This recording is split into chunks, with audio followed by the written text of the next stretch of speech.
Lo anunciábamos en el bloque anterior y lo saludamos de inmediato. Estamos con el director de la carrera de Sociología de la Universidad Academia de Humanismo Cristiano, el sociólogo Raúl Sarzuri Cortés. ¿Cómo está, profesor? Muchas gracias, digamos, por la invitación. Encantado. Profesor, sociólogo, Raúl, ¿cómo? Raúl nomás. Raúl directamente. Sí. Raúl, sí. Este fenómeno de las barras bravas, de la violencia en los estadios, la verdad es que es un tema que recurrentemente aparece en la conversación, sobre todo después de lo del domingo, pero esto se perpetúa desde hace mucho tiempo.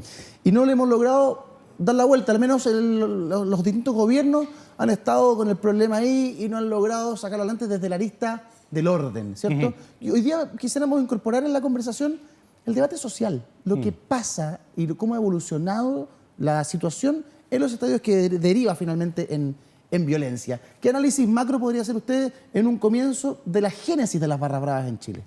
Bueno, hay que entender básicamente que nosotros estamos en una sociedad globalizada y por lo tanto nos llegan productos globales, ¿no? Dentro de esos productos está el tema de las barras bravas, ¿no? Importamos las barras bravas. Importamos las barras bravas, así como importamos la música, por ejemplo, la estética, los estilos, la moda, etcétera, ¿no? ¿Son una copia de los hooligans? Yo diría que, o sea, no en extremo, pero sí básicamente la base y el inicio, digamos, de todo este movimiento de práctica cultural tiene que ver con los hooligans en la Inglaterra, particularmente a comienzos de 1966, digamos, con el apoyo a Inglaterra, al equipo, digamos, nacional inglés en ¿cómo se llama? En la Copa Mundial, ¿no? Del 66. Sí.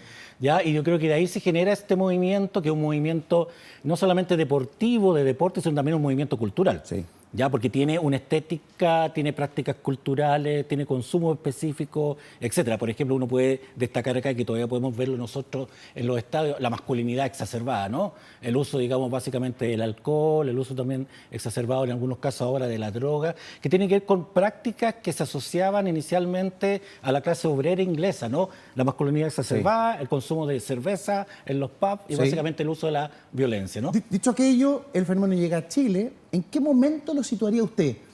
¿Mediados de los 90, principios de los 90, en los 80? Yo creo que a mediados de los 80 nosotros tenemos ahí una aparición, pero bastante pequeña, de ciertos grupos que se comienzan a conformarse alrededor, digamos, de los clubes deportivos más tradicionales, particularmente Colo-Colo y la Universidad de Chile. Claro. De hecho, la Universidad de Chile es un ejemplo, digamos, de conformación cultural que también se declara en contra de la dictadura militar, en ese caso de Pinochet, ¿no? Sí. Pero yo creo que esto adquiere mayor relevancia a principios del 90, cuando entramos nosotros en este proceso, entre comillas, digamos, de democratización del país, ¿no? Cuando acaba la dictadura. Cuando acaba la dictadura, y ahí nos soltamos, básicamente, y muchos jóvenes quieren construir sus propias identidades y ya no existen los paraguas tradicionales de construcción que nos sostienen a nosotros, ¿no? Y entran todas esas instituciones societales, entran en crisis, ¿no? La familia, la iglesia, los partidos políticos, la educación, etcétera. Y por lo tanto, sin paraguas, tenemos que construirnos con lo que hay. ¿Y qué es lo que hay? Bueno, una de esas cosas era el fútbol y ser barrista. Finalmente, claro, todo puede converger en un estadio. Sí. Todas las clases sociales se pueden reunir en un estadio. Sí. Y en algún punto, la persona que se hace parte de una barra, me da la idea, usted me puede corregir o no, capta un sentido de pertenencia en la barra. Así es. Se hace parte de algo que es superior al sí mismo. Así es, al yo. O sea, el yo individual se disuelve en un colectivo que llamamos nosotros barra. Y la disolución del yo supone, digamos, una conexión grupal. Que uno podría utilizar el concepto de religión en su aproximación, digamos, primera, ¿no? Que es ser religioso, estar ligado a algo. Sí. Y en ese sentido las barras son casi una religión. Casi una religión. Casi una religión. Quienes son parte de esta religión, comillas, llamada barra, ¿pierden su identidad y se hacen parte de un colectivo? O sea, diluyen su identidad provisoriamente durante el espectáculo que es el partido de fútbol. Ya. Y por lo tanto, en esa escenificación que es el partido de fútbol, que dura 90 minutos, ¿ya? Lo que sucede ahí, o sea, puedo hacer la interpretación, lo que sucede ahí es que el aparato normativo societal existente deja de existir y se construye un aparato normativo ad hoc a la barra. Perfecto. Ya, existen normas distintas de las normas que nosotros mismos societalmente, comúnmente tenemos. La barra tiene sus propias normas, Así es. sus propios códigos. Así es. Son una religión aparte, un país aparte, un mundo aparte. En esos momentos, sí, aunque traspasa eso, y yo te diría que en algunos casos, básicamente la vida se transforma, esa que es la barra, esos 90 minutos, la vida misma se transforma. O sea, podemos hablar ahí de una inscripción identitaria barrista que va a ser permanente. Que no es el caso, por ejemplo, de los espectadores. Yo diría que en el estadio confluyen espectadores, Ya. hinchas Sí. y barristas. Hagamos de inmediato la descripción, ¿Sí? profesor, de cada uno de ellos. El espectador es el que llega, básicamente, pero que tiene múltiples opciones de diversión, ¿no? Y que por lo tanto, generalmente quizás no está afiliado, digamos, al club, no tiene una identificación permanente. Va digamos, con el club, esporádicamente. va esporádicamente, te fijas tú, y va. Y quizás va a sectores, digamos, específicos, tú hablas, digamos, los espacios más gerenciales. Claro, no que sé, los compran. palcos, el marquesina. Exactamente, te fijas, ¿no? El que va al sector El que va ahí. tranquilo del estadio. Claro, y después está el hincha. Perdón, ¿ya? yo soy espectador. Yo voy de ¿Ya? repente, voy con los Exactamente. niños una vez al mes, Una vez buena al onda, mes, claro. y para mi casa, pero y no- después no vas a salir con la camiseta de tu club, no vas a andar transmitiendo, digamos, con el club. En la semana me podría ver con la Pero- camiseta de Colo-Colo, sí, pero bueno, está bien, ya. pero no siempre. Entonces yo diría que el hincha no, pues el hincha es un paso más de compromiso, digamos, con, en este caso, el club deportivo, ¿no? Perfecto. Y evidentemente ahí sí que hay un compromiso mucho más fuerte, hay un compromiso también de visitar entonces el espacio, el estadio. Claro. Se puede comprometer, por ejemplo, con los banderazos, Perfecto. ¿ya? Etcétera, pero no traspasa, o sea, puede cantar, por ejemplo, corear, por ejemplo, pero no llega a hacer una acción, digamos, casi performativa como hace la barra, ¿no? Perfecto. Donde la barra básicamente es una comunión, de ahí el concepto religioso, es una comunión de cuerpos, ya que se instala, que corean, vocean, que se desnudan, que comparten entre sí básicamente una afinidad, Sí. ¿ya? Comparten una afinidad y que lo que hace es construir un punto de comunión, familia. Ya, ahora, si yo me quedo solo con lo que me está diciendo, yo digo, esta cuestión es súper positiva. Obvio. Es súper bonita, está perfecto, tienen comunión, hay pertenencia, Sí. hay acción que va más allá del estadio, en muchos casos, Así es. no sé, positiva, no sé. Sí, Pero lo que vemos de pronto es que desde el sector de las barras o de las Sí. llamadas barras bravas, Sí. hay desórdenes, hay violencia, Sí. hay Sí. heridos, asesinatos, hemos tenido Sí. cosas gravísimas. Entonces, ¿en qué momento la violencia, el factor violencia, se hace parte de esta cosa comunitaria? se hace parte porque hay que entender que, al contrario de otros deportes, el fútbol es una competencia, ¿ya? Entonces, por lo tanto, tenemos en este caso dos equipos que compiten, ¿ya? Y que deben ganar. O sea, en todos los deportes hay un ganador. Sí, pero Hay aquí competencia. es especial. Acuérdate Está tú, exacerbada, quizá. Aquí está más exacerbado porque el origen mismo de la competencia tiene que ver con eso. O sea, el origen mismo, digamos, de la competencia supone un desafío, básicamente, a lo que llamamos a la no violencia, si tú lo quieres poner así. Ya. Acuérdate tú de cuando el juego de la pelota en los mexicas, la cultura azteca de Centroamérica, el juego de la pelota, que era Sí. incrustar un balón Sí. ahí, Sí. el equipo perdedor los mataban y les cortaban la cabeza. Tenía que morir. Tenía que morir. Sí. ¿Ya? Entonces, ese imaginario está ahí. Entonces, lo que ocurre ahí es que, claro, en esa comunión existente, donde el yo se disuelve y donde la pasión emerge, evidentemente que la pasión, que otro tipo de racionalidad, o sea, existe la racionalidad racional, pero aquí existe la racionalidad emocional, que te mueve, Sí. que te hace mover, evidentemente vas a caer en acciones, digamos, de ese tipo. ¿Qué me dice de la incorporación femenina en el último tiempo en las barras? Porque en general uno vio hombres. Ligando Sí. esto. Y usted nos decía, profesor, esto es un tema de hombres. De hombres, originalmente pero de hombres. la mujer ha ido irrumpiendo y Sí. ha ido también tomando Sí. posición en esta Sí. situación. Sí, sí. ¿Qué me dice de aquello? No, yo creo que ahí lo que hay es, y me parece interesante que haya la participación de mujeres. Yo creo que eso nosotros lo hemos visto en el desarrollo de otras prácticas cosas. culturales también, ¿no? Por ejemplo, el movimiento punk, el movimiento grafitero, el movimiento, digamos, de break, eran todos movimientos particularmente de hombres. Ojo, y también de clase obrera. Sí. ¿Ya? La mayoría de las culturas juveniles, salvo algunas excepciones, son todas de clase obrera. Y que por lo tanto responde la construcción de sus culturas a una suerte, digamos, de recomposición del tejido social, ¿ya? con las herramientas, digamos, que tienen a disposición donde viven. Claro. Entonces, si las herramientas son, por ejemplo, la violencia que se vive cotidianamente, ¿ya? Y violencia física, violencia simbólica, obviamente que está ahí, ¿no? Entonces, en ese recorrido, las mujeres comenzaron inicialmente, digamos, como acompañantes, ¿no? Iban como acompañantes ahí, y después, digamos, el cambio cultural que nosotros hemos vivido significó, digamos, que también adquirieran ahí en la cancha. Exactamente, y que fuesen a la par de los hombres y por lo tanto también se diluyen ahí en esa barra. Eso ¿no? me iba a preguntar. Es que ¿no? Y no hay diferencia. eso quería saber. La incorporación de la mujer no podría atenuar el fenómeno violento. No. No. No estamos buscando eso porque la barra, independientemente que esté conformada por hombres o mujeres, la barra tiene su sentido. Pues, y el sentido es apoyar. Por eso es interesante los cantos, ¿no? O sea, yo te diría, por ejemplo, el corear, estar permanentemente coreando y todo eso te va dando, digamos, ahí como energía para tú continuar, ¿no? El subirse arriba de los asientos significa que tú te muestras básicamente a los otros. Cuando ven a la autoridad y particularmente a Carabineros, la autoridad de Carabineros es otra barra. Es otra barra. En el ideario de ellos es otra barra. Y por lo tanto es una barra contrincante. A la cual yo provoco por supuesto. Canciones. O sea, yo empiezo a provocar, ¿no? ¿Te fijas? No, ahí le lanzo garabatos. Sí, tienen sus canciones.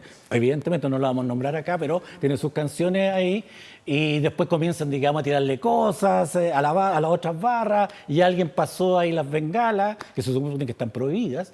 Y se supone que entonces, ¿cómo se llama? La gente, digamos, del estadio, el club deportivo deberían ser más prolijos en la revisión, ¿no? Pero tú lees que no, eso no se hace, ¿no?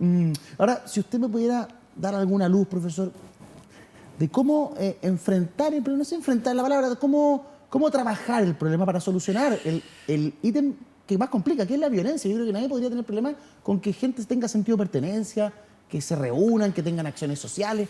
Eso no es problema para nadie, pero sí cuando amedrentamos a la familia, cuando asaltamos afuera del estadio, cuando rompemos vidrio, cuando rompemos... O sea, toda esa parte, ¿cómo se trabaja para que se acabe?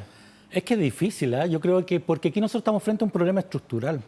El problema estructural es que estos son reflejos, no solamente las barras, sino también son reflejos de una situación estructural que vive mucha gente en este país, donde está fuera de, no digo que esté fuera de la sociedad, pero que la sociedad no se hace eco o parte de ellos. Entonces crean mundos y solidaridades y grupos, digamos, que no tienen mucho que ver, digamos, con lo que, comillas, la sociedad trata, digamos, de crear, de componer. Entonces yo diría que es difícil, o sea, si nosotros tenemos grandes sectores con pobreza, grandes sectores, digamos, donde no hay participación. Marginados completamente. Marginados completamente. ¿Qué es lo que puedo hacer? A ver, tengo que tratar de construirme con algo, con lo que tengo a mano. Entonces es difícil. Entonces esas expresiones y la rabia acumulada de decir, oye, ¿sabes qué? En realidad no tengo futuro, si voy a entrar al trabajo voy a estar mal pagado, ahora puedo continuar con la educación, pero tampoco voy a ir a la universidad porque en realidad no sé qué. Hoy día es gratuito 60%. Entonces hay una rabia contenida ahí, que es una rabia, digamos, generacional, ¿no? Que se transmite generacional y que se expresa, por ejemplo, ahí en la barra. Las barras bravas existen porque es en el estadio donde logran sentir cierta visibilidad, por ejemplo. Por ejemplo, porque justamente eso es importante. Expresan una visibilidad, esa impotencia a través, digamos, de esa escenificación ahí de los gritos y de la violencia, ¿no? Claro. ¿Te fijas, no? Y que en algún momento se descontrola. ¿En qué momento se logra? Yo te diría que es que siendo una competencia del fútbol, quien pierde... El que pierde paga. El que pierde paga. O sea, yo creo que eso es así en los deportes, ¿no? Quizás en otros deportes está más controlado. En el ajedrez, quien perdió, ya, ok, perfecto, ¿no? O en el esgrima, perfecto, en el handball, no sé. Pero el deporte, o sea, perdón, el fútbol tiene una composición, digamos, te diría yo que específica. Y acuérdate tú que el partido no es solamente los 90 minutos, ¿no? Cuando el árbitro da el pitazo inicial. Acuérdate tú que el partido puede comenzar 2 días atrás, ¿no? Con el banderazo, sí, claro, ¿no? O puede comenzar, digamos, con la preparación. El partido parte el lunes. El partido parte el lunes, ¿no? Sí, ¿te fijas, no? Entonces yo creo que hay ahí también, hay que entender, digamos, que aquí hay el tema, digamos, de la extensión de las prácticas culturales no son solamente en el estadio.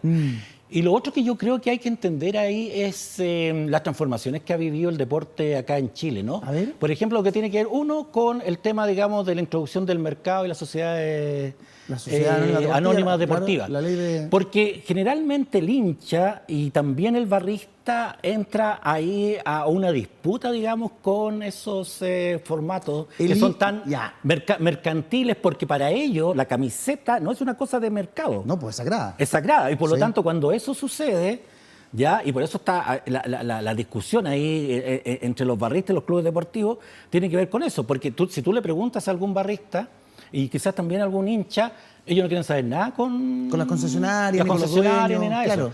Pero, Sí, dale. Pero ahí pregunta, porque uno ve que la barra obtiene entradas, obtienen de pronto traslados, cuando los clubes van a jugar afuera, se les recibe. O sea, hay conexión con los jugadores, con los dirigentes.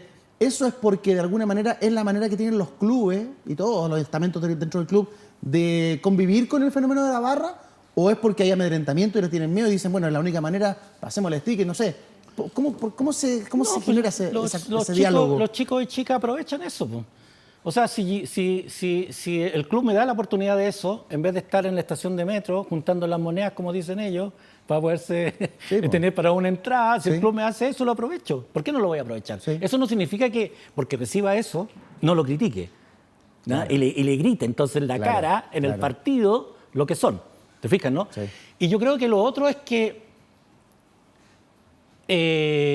los clubes deportivos económicamente no dependen de las entradas. ¿No? Y por lo tanto, si no depende, ¿de qué dependen los clubes deportivos si no es de las entradas? De los contratos que tienen con los auspiciadores. De los auspiciadores. Sí, y los contratos, digamos, con la televisión, particularmente Fox. El fútbol principalmente. El fútbol principalmente. Ahí está el negocio, ¿no? sí. Ahí está el negocio. Entonces, ahí reciben, digamos, una cantidad enorme, digamos, de dinero. Claro. No lo reciben, digamos, por el partido. Claro. ¿Te fijas, no? No porque vayan 40.000 personas, 35.000 personas, 50.000 personas, no lo reciben ahí. Entonces, evidentemente, también los clubes tienen una responsabilidad porque ahí se despreocupan. ¿Para qué me voy a preocupar tanto si en realidad yo la ganancia la obtengo de los medios? El negocio está en el que ve el partido en la casa, el que paga el abono por el cable exactamente, o por el canal. Y por lo tanto tengo ahí un porcentaje que me van a tirar, claro. O sea, el riesgo está que terminemos viendo el fútbol con estadio vacío. Claro, no, puede ser eso, y algunas veces lo hemos hecho debido a la suspensión. Yo te diría, por ejemplo, lo que hizo Inglaterra fue, acuérdate tú que, ¿cuándo fue eso? El 95, donde tenemos 36 muertos en un partido Milán, Manchester City. ¿Una final de la Champions? Entre el Milán y el Manchester City. Tuvimos ahí los hooligans, arrinconaron a los barristas, digamos, del Milán, y tuvimos 36 muertos y ahí quedó la escoba, y entonces ahí una preocupación ahí, que casi se dijo que el fútbol había muerto. Claro. ¿Ya? Casi se dijo que el fútbol había muerto. ¿Y ahí la solución por dónde fue? ¿Desde la represión? ¿Desde más legislación? No tengo idea. Es que, mira, yo creo que ahí el tema de la legislación... claro, Chile tiene una legislación igual que otros países, como igual que Argentina, por ejemplo, que es diferencia ya respecto, digamos, de la legislación común y corriente sobre delitos, ¿no? Otros países sencillamente no hay diferencia, ¿no? No hay diferencia, o sea, no hay por qué tener una ley especial, ¿no? Y por lo tanto ahí se trata en función, digamos, de la normativa legal existente para hechos violentos, por ejemplo, robo, destrucción, digamos, de inmobiliario público, etcétera, etcétera, ¿no? Lo que hizo Inglaterra fue básicamente bajar los impuestos a los clubes deportivos para que ellos se hicieran cargo de la seguridad. Ah. ¿Sí? ¿Te fijas tú? Para que tuvieran más caja a través de impuestos. Y se hicieron cargo entonces. Ya, ¿y hacerse cargo qué es? Eso significa... Porque también se tiene que hacer cargo, pero poner unos guardias con una chaqueta que no hace nada. ¿Te fijas, no? Y lo otro, las cámaras de televisión, las cámaras de seguridad. Pero aquí está lleno de cámaras. Aquí pero es que es que nuevamente insisto, el control que nosotros tenemos, nuevamente, si vamos nosotros a revisar la ley, hay un artículo de CIPER del año pasado que pidió por transparencia los datos, básicamente, de qué ha ocurrido, digamos, con la ley de violencia en los estadios. Y tú ves que... Sí, un reportaje súper espectacular. O sea, nada, después de ¿cuánto estamos hablando? O sea, más de 10 años. Sí, pues, de Estadio Seguro al menos. O sea, de Estadio Seguro, nada. No, yo te diría que nada. O sea, de la ley propia, la 19.000, ¿cuánto es? 3 y tanto, algo así. O sea, nada, tú vas a ver los números, lo que te contaba recién. La ley 19.327. La 19.327. Sí. Si tú revisas la ley 19.327, que está en el reportaje de CIPER, Sí. dice, ¿cómo se llama? Personas suspendidas, digamos, prohibía su derecho a entrar al estadio. Son 200 y tanto. Si no me equivoco, 257. 257, ya, ok. Pero estamos hablando desde que se promulgó la ley. Sí, del 94. Del 94. Sí. Y tú vas entonces a revisar básicamente la gente que tienen los clubes en sus listados. Que los clubes dicen este no puede entrar. Este no puede entrar, son más o menos 4.500. 4.500 Entonces tú decís, bueno, a ver, ya, pero entonces los clubes son mucho más estrictos respecto de esto, digamos, que la misma ley. Entonces yo te diría que porque en realidad es difícil poder atenuar. O sea, yo creo que Inglaterra lo consiguió con medidas bastante punitivas que tenían que ver prohibición de ingresar al estadio, algunas veces de por vida, y con realmente ejercer la pena. Sí. Y nosotros somos un país que no ejercemos la pena. Ahí hay un tremendo punto que vamos a conversar con Mauricio Daza, con el invitado que viene a continuación, pero quiero adelantarles un poco, darle una mirada al reportaje que trae CIPER. Ahí está, las exiguas cifras de Estadio Seguro. 2.003 personas han recibido sanción judicial en sus 11 años de funcionamiento respecto de, puntualmente, Estadio Seguro. Ahora, vía transparencia, ellos obtuvieron muchísimos datos e información, así que denle una mirada al reportaje de CIPER Chile para apoyar también el periodismo independiente. Profesor, de verdad ha sido un placer conversar con usted, comprender el fenómeno, cualquier fenómeno sea, desde otra mirada que tiene poca cabida en los medios, siempre un lujo y un gusto. Así que bienvenido al programa cuando quiera, lo esperamos. No, tío, muchas gracias por la invitación, ¿no? Que le vaya muy bien. Muchas gracias a ustedes. Quedaron preguntas instaladas. Vamos a hacer una pausa y a la vuelta un experto en seguridad también nos va a otorgar algunas luces para saber cómo logramos manejar o trabajar este fenómeno. Ya regresamos.